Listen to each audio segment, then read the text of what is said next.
Amazing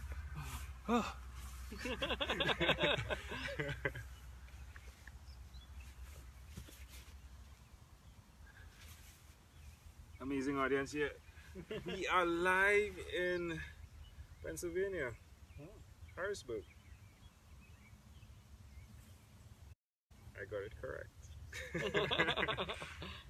So, amazing audience, we are live with one amazing individual here, and wow, what an amazing evening we are experiencing today.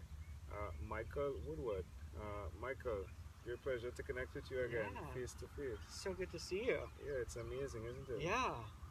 It's like Michael's. Anyway, I wouldn't talk about Lucy. But Lucy was amazing, right? Yeah. Your daughter is so loving. Like, she immediately came. She was like, "Can I hug you?" Michael, tell us what's up with your world. Give us an update as to what you're doing right now, what you're working on, please. Yeah. So, launching a bunch of stuff right now. Doing of course, the podcast. We're up to 140 episodes, which is pretty awesome. Never thought we'd get there of Jumblethink. Yeah. Right. And we're changing our branding. We were Woodward Design Group, and we'd been transitioning to Jumblethink last time we talked a year ago, and so we're now officially Jumblethink. So we're doing some web design and development, but starting to meet with some people and helping them dream big and take those ideas and make them real. That's good. Yeah. Fun stuff. It's very fun. So fun. Now, when we spoke, you spoke about a few things, right? Yeah. Your family, one, and definitely the emphasis you place on them, right? And amongst everything you do. How has that been? It's been good. So we've really focused on building the life we want to live, and for us, that is all about family. That's all about creating space so that my office is literally 10 steps from our back door. So something's happening, they need me to come in, they want to spend some time, I can jump right in, be in there with them, hang out with them, and we live on this massive farm in the middle of nowhere, and so I get outside and get to play with the kids a couple times a day. It's not the typical life that a lot of people live, and so for us, it's been fun. So has it increased your productivity, or has it decreased your productivity, or do you measure your productivity from a different perspective, if you would? Yeah, so I'm finding that right now my productivity is lower than where I want, but I think that comes from the point of rebuilding what we've done. So I'm most productive when I have a team of people that I'm working with. And so we've been slowly finding the right people and bringing them in to be a part of what we're doing and building. And the more that I can bring other people in, I can focus on the things that make me super productive and that I excel at, while other people can do what they excel at. And so those are the moments when I'm most productive. When I'm trying to do the things that I'm not good at, it's like productivity goes down. And so I'm working through those things of, okay, how are we doing marketing? How can we build that part of the system and bring the right person in to manage it? And then, with the design and development, who are the right people that are going to help us go to the next level again? Build an agency of 12 people before, and when we moved to the East Coast, we downsized. And now we're stepping back and saying, okay, what are the things we value? We value the stories of these entrepreneurs and business owners and corporations, and how can we help them tell that? So it's building a team in a different way than we've ever done, because it's all about telling their story and connecting them with their audience and their audience connecting with them, which is different than the development side, which we did so much of, where we're just building websites or apps or architecture, and we're doing the back end. Now we're bringing both of that together again. So, which is definitely beneficial for the customer. Right. And it allows their customers, their audience, to truly step in and be a part of their story instead of buying their products and services. Right. So often, I think business owners, we think about what we're selling, what we're offering, and we forget that that what we're really inviting people to do is make their life better, whether it's through the services or products we're selling them, and they get to be a part of that change that impacts their life. Did you hear that? That is worth gold. That is worth gold. Tell me something. You know, just coming across here, spending the time here, investing the time here, right, with you. Isn't that a bit of the model you're speaking about there? Right. Right. It's all about people, and so much of our time is focused on what we do that we forget the people that we serve, and then we get to love and we get to know, and the friendship like you guys, that we get to be a part of something so much bigger than what we're doing. And when we combined our stories, we find powerful opportunities to collaborate. We find powerful opportunities to say, hey, I can serve you here.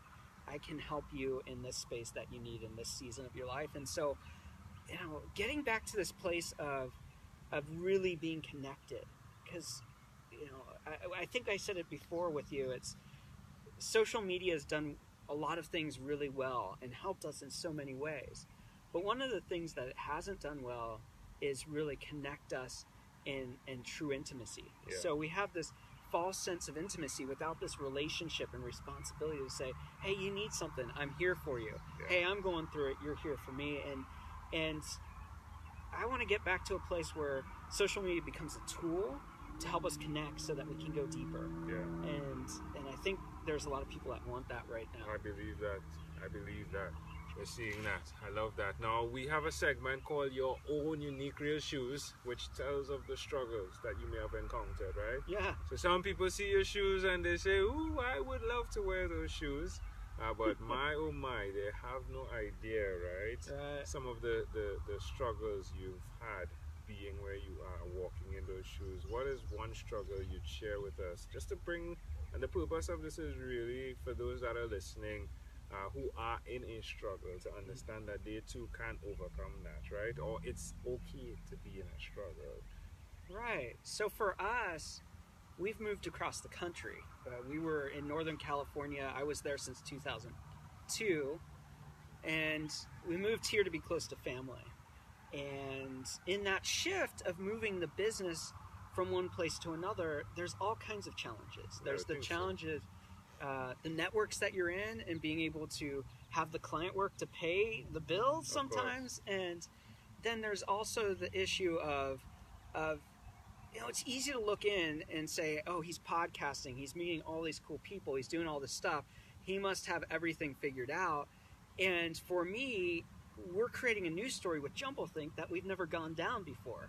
How we're doing things, why we're doing things, what we're doing looks different. And so, well, it looks like, hey, we've got a whole bunch of stuff together. We're in a season of discovery, and I don't think a lot of people realize that there are times where we don't know the answer, just like somebody that's starting out, because we're doing something we've never done before. Yeah. So how do you approach it? How do you do that? And the struggle is, a lot of times, how do you monetize what you've done and what you're doing and keep the streams going while you're in transition from location or offerings of what you do? And that's the struggle I think we're currently in, is making this pivot. And we see the light at the end of the tunnel, but it's not easy to be in the midst of it and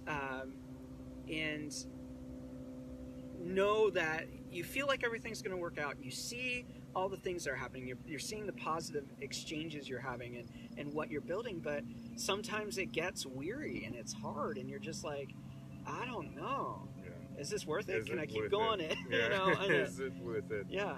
It's been the big question. What is it worth? Yeah. What is it worth? Yeah. But the decision is here. You've made it. Do you have any regrets? No. I think so, and I think I told this story when we first met. When I started the business, I started out of necessity. I had worked at a church. It was incredible. And when the economy turned, there was no money to pay. And so what do? You go create a job. And so I just jumped into whatever I could do to create revenue, which was web design and development. And so now I'm at the point where I'm looking back and saying, well, what do I really want to create? And so that's the only regret I have, is that I would have stopped earlier and said, what is it I really want to create, instead of just doing things, you know. And so, do I regret it? No. I wish I would be doing some of the things I'm doing now. Then, yeah. That's great. That is great. Where can people reach out to you? Where can people connect with you? Yeah, I mean, Facebook, facebook.com/jumblethink, jumblethink.com. Drop me an email directly, mike@jumblethink.com. I'd love to start a conversation with you and just chat about whatever you want to talk about, and dream with you, and share ideas, and explore what's possible, and break what isn't, and make it possible. Love it. Yeah. Yeah, I love it. When you heard that this Caribbean guy was coming all the way from Trinidad and Tobago to connect with you, what did you think? I thought it was absolutely incredible. I think so many people think that they're limited by location or space. And so when I hear your story of like the journey you're on, I'm like, here's a guy who said, what if, how do I do it? And then you did it. Yeah. And so many people go, what if, it can't be, I'm done. Yeah. And so for me, I see it so inspiring and exciting, because I'm like, dude, you're doing it. And I'm sure that the journey is hard. I'm sure you could tell stories that people would just be like, I had no idea. But to see you on this side, walking through this journey and doing this thing, being able to bring your wife along and make these new friendships, it's just like so phenomenal. You know, I was excited. I loved it. I appreciate it.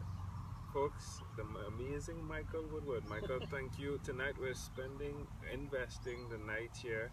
It's a beautiful, beautiful evening. And as we continue the journey, do follow. It's fun. Michael, my friend, thank you for being on 12 Minute Convo. Thanks for having me. Yeah.